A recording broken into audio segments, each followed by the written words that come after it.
What if you wanted the success of Pokemon, the storytelling of Digimon, but you had none of the spice to make it work?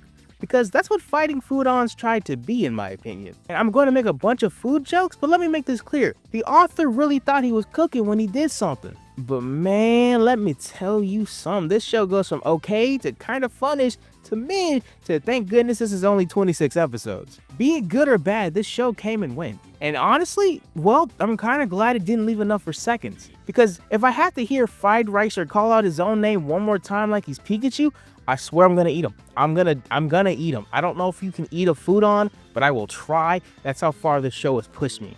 Me slightly joking aside, want to ask a real question. How did this manga about cooking turn into one of the goofiest, most pun-filled, and the blink if you missed it, hot dog with a gun anime you've ever seen on Foxbox end up the way it was? And by the end of this video, hopefully you'll know the full recipe.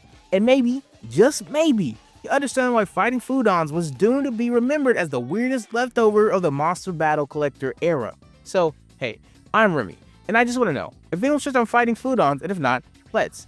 Also, I know I said I was done with food puns after the Toriko video. I'm not, I lied to you, we're doing food puns again. So you have been warned, and get ready for that. So before Fighting Foodons became the lovable mess that Foxbox brought us, it started off as a manga. Well, 2 volumes to be more specific, which was originally called Kakuto ro yu Densetsu Bistro Recipe, which I promise you sounds way cooler when someone who's a native Japanese speaker says that name. But just imagine it, right? You're a kid, you pick up a manga called Bistro Recipe and find out your lasagna can throw hands and put you to sleep, and you're not just going to sleep from the itis, you're going to sleep because you got slept by a lasagna. Is that not crazy as a premise?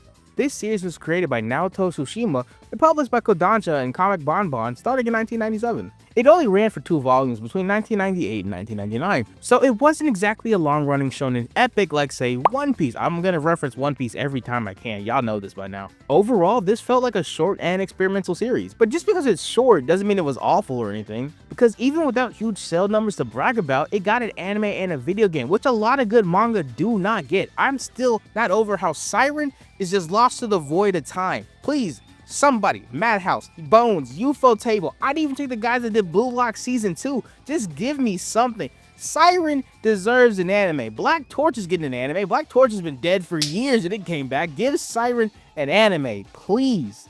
I just need something for Siren. I just miss my time traveling psychic weirdos so much. They deserve something. It's been years. Give them something. I do a video on Siren, but I don't know if anyone's even seen Siren. Bro, Siren was so good. Whatever, I gotta get off Siren. Anyway, the Fighting Foodons manga was simple but unique in its own way. It's what happens when you take the shonen adventure tropes, add a bit of cooking, and then turn that into a monster collector. Honestly, it's kind of bizarre, but like in a JoJo kind of way, where the foundation that this made sense that you want to build upon it and maybe make a massive franchise off of this. But that didn't happen. And while it was the next mega hit in Japan, it doesn't mean it wasn't popular enough to try to bring it to the West. And we definitely brought it to America, that is for sure. But before I go into the part that we're all here for, aka the Foxbox dub, let's go over this really fast in its original form. Bistro Recipe was colorful, insightful, and a little silly, but it wasn't stupid. I want to make that distinction real fast. It was also insightful when it came to character designs. The character design was a fun balance between chefs and exaggerated anime costumes. And when it came to the monsters, well, they made aspects of the food important, but also not taking away from the quote-unquote creature aspect, unless we're talking about the humanoid ones, because they're just humans. Some of the monsters are just humans with food faces. Kind of weird, but whatever. Honestly, a lot of the monsters or the mons in this show felt like a champion level Digimon went into a food court, and after a couple minutes and awkward noises, you see a Fighting Foodon walk out of the doors, but then you go in to see what happened to the Digimon and he's in the corner smoking a cigarette regretting his life choices. See, it's moments like these I wish I had a writer to blame that isn't myself, but I wrote that joke and we're gonna keep it in. Okay. If you couldn't tell from my jokes and puns throughout the script, the Fighting Foodon's tone for the overall show was definitely comedic. And don't get me wrong, there are some actual storytelling underneath all the food puns, but when it came to Foxbox and they wanted to reheat this show for a Western audience, let's just say they set that timer for 50 billion when it came to the puns and let that thing cook. Oof, there's a lot of puns in this. Oh my goodness. Okay, so let's talk about the Foxbox dub and go over the lore of this Fighting Foodons franchise, because that'll be fun. So here's the deal. It all started with the king trying to figure out which dish was stronger. Why? I don't know. The show doesn't really tell you why either. But it all started with tofu surprise or stuffed duck. That is the actual setup. And to find out which dish was stronger, a mysterious chef pulls out these things called meal tickets. Ooh. And suddenly the food can transform into monsters called Foodons. And how do these magical meal tickets do what they do? It doesn't matter. Fast forward a few years and now you have King Gorgeous Gorge. That is the name. And granted, his name does sound like a pro wrestler that never made it, but turns out, besides his goofy name, he is trying to take over the world. His plan? Force all the best chefs in the world to cook him evil Foodons. So basically food-based fascism. So we got that going on 4Kids and Foxbox. But side note, right? This is what always bugged me about this show. Why didn't he just hire all the chefs to cook for him and then give him a paycheck every 2 weeks? Like, I'm pretty sure he wouldn't have to kidnap everybody if he just gave them a W-2 or something. Like, hey man, you give me this food, I'll give you benefits, and then, you know, you can quit if you don't want me to take over the world and, you know, deal with that. But I'll hire you and I'll give you like a 6-figure salary and then just work for me. It won't be all copacetic. And bro, I'm pretty sure most people would have went with this plan. Like, I mean, I'm not sure if that's a late stage capitalist to me, but I feel like money is a great motivator. Just saying, you get somebody desperate enough for money, they do some questionable things for some change. That sounds crazy out of context, but you get what I'm saying. But that didn't happen, so we have a story. Our hero Chase, the son of legendary chef Jack, sets out to stop King Gorge after Jack, sorta, but not sorta, gets kidnapped. Jack is also sort of a bum, but also isn't a bum, but sorta is a bum, because he's not around, but he is around. It's really weird what Jack does. I don't like Jack. And on this journey to help find his not kidnapped, sort of kidnapped dad, he's joined by his sister, Kyla, and a boy named Python, also the ex-king, but the king doesn't really do much.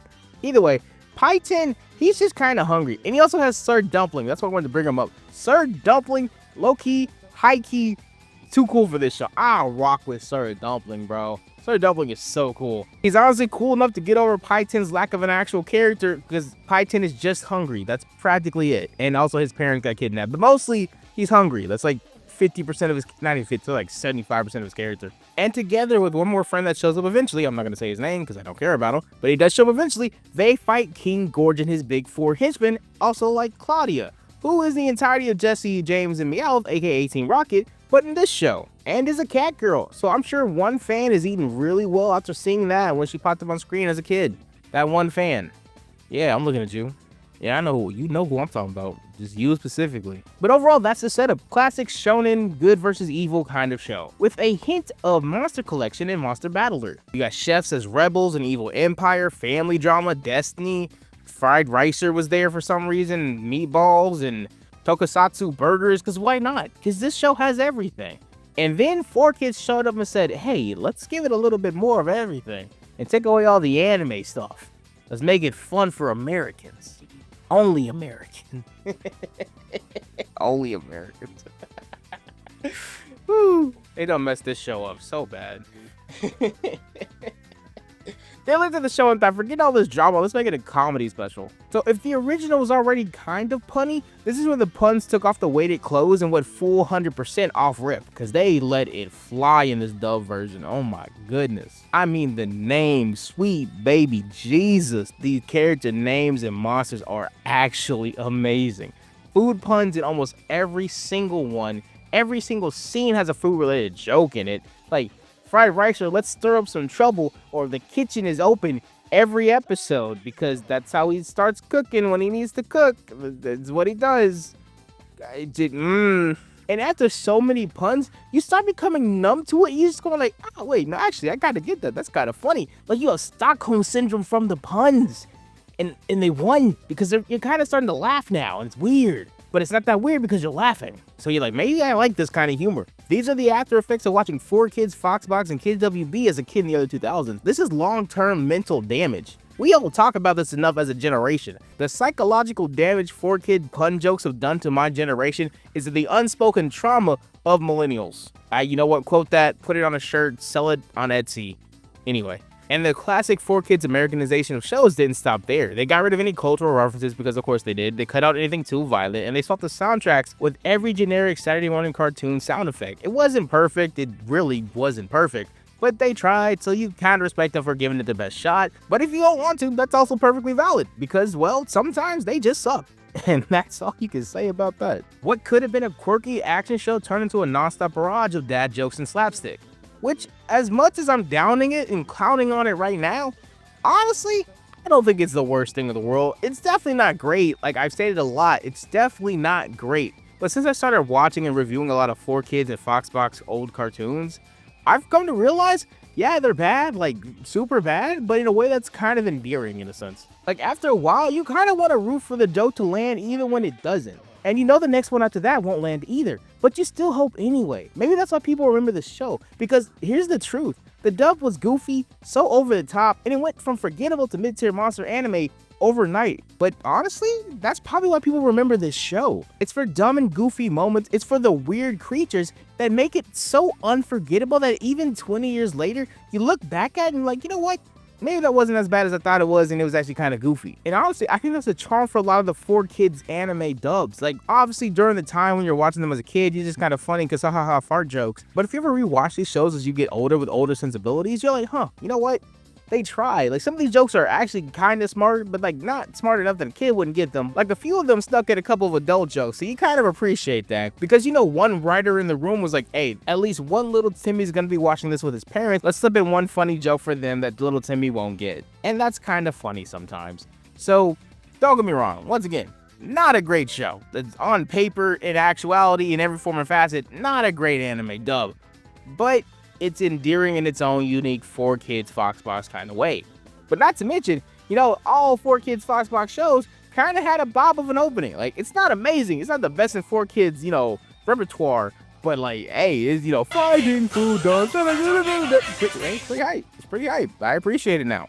Anyway, with all that done, let's talk about the monsters for this IP, finally. Because what's a Pokemon clone without talking about the Pokemon clones? Yeah, we're going to go with that. Continuing. So here's a $1 million question. What exactly is a Foodon? Well, picture this. You make a meal, slap together a magical meal ticket on it, and boom, instant monster. It's like a Pokemon, but if you could summon Pikachu out of your lunchbox.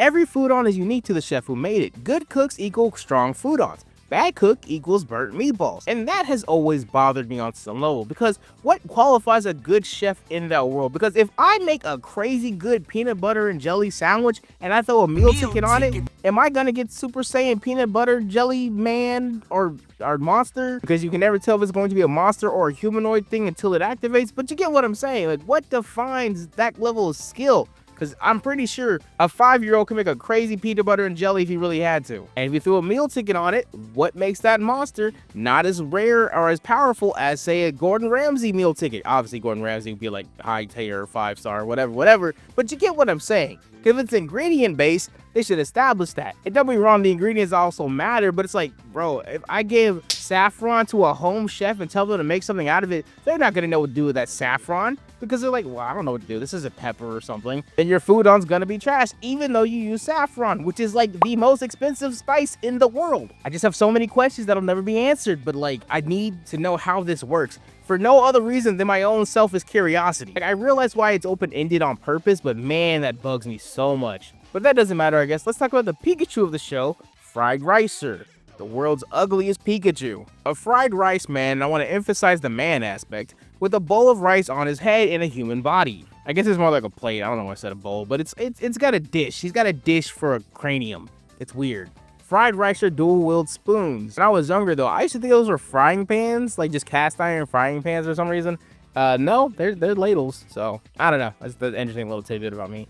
On the other hand, you have Sir Dumpling, the GOAT, the martial art dumpling that was obviously way too cool for this show. To be honest with you, all he needed was a cloak, and he would probably be my favorite character. That would have been it. Just give him a cloak he doesn't need. That would have been so cool. And then you have Beefsteak, which is an actual monster for once, so that's pretty cool. He's basically Godzilla if Godzilla was made out of beef stew. Foodons don't just look weird.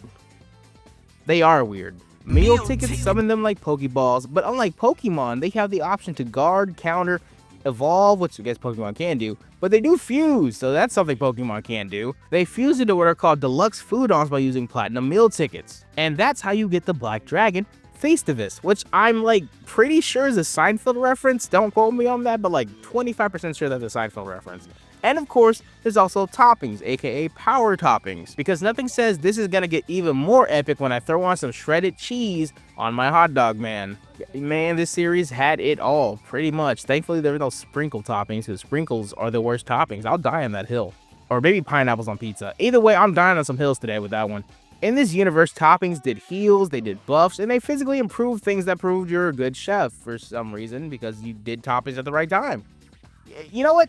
Sure. And another thing that really bothered me about this show, which I'm gonna stop nitpicking after this one, but why were these things sentient? Like, some of the Foodons only said their name multiple times, like Fried Ricer.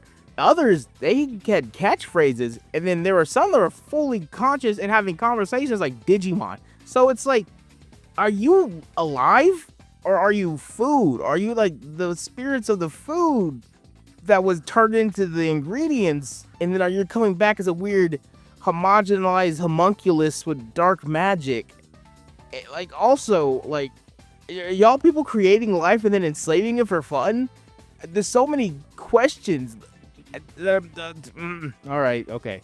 The whole Foodon concept is ridiculous if you couldn't tell, but it's also kind of brilliant. It's the kind of idea that feels like it was born from hunger and sleep deprivation. It's because of that brilliance that this show stands out, because if it wasn't for that, it wouldn't. Generic plot, goofy dub, but the Foodons themselves, those were the real stars. As weird as they were, definitely these are the things that stuck to you like a pot sticker.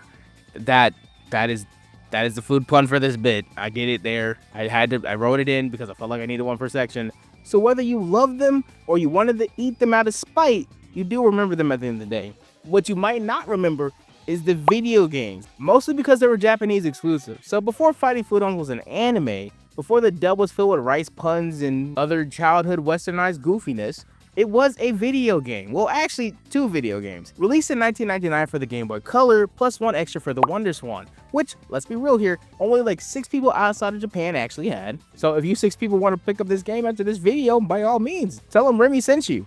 And if you don't, that's also fine. Tell them Remy didn't send you. I'm okay. You do what you want to do. You're an adult, probably. That's my demographic, says you're an adult. These games were directly tied to the manga. The games definitely felt like they wanted to ride the Pokemon wave mania. The formula, pretty familiar if you haven't noticed. Turn-based battles, stats, evolutions, elemental matchups. And wow, did you notice there's 2 versions of the exact same game that they're repackaging and selling to you like it's 2 different games? They really took from Nintendo's lunch bar for bar and beat for beat. Like, they didn't even do that whole, yeah, you can copy my homework, just change it enough that no one will notice. They're like, hey, yeah, we're gonna do that. They didn't do that. They didn't do that at all. But their big appeal was, instead of trying to catch a Pikachu, you were cooking an omelet and then making it a Pikachu. But the real main twist was, you didn't capture Foodons in the wild, you made them by cooking dishes and slapping meal tickets on them like the anime would do eventually. It's like if Gordon Ramsay and Ash Ketchum had a weird crossover episode of MasterChef. In this world, chefs were trainers, restaurants were arenas, and meals were monsters. And instead of the forests and caves and the oceans that Pokemon had, you had buffets, kitchens, and probably at least one food court that was like a gym or something. And joking aside, that's a little bit of charm that was unique to Fighting Foodons.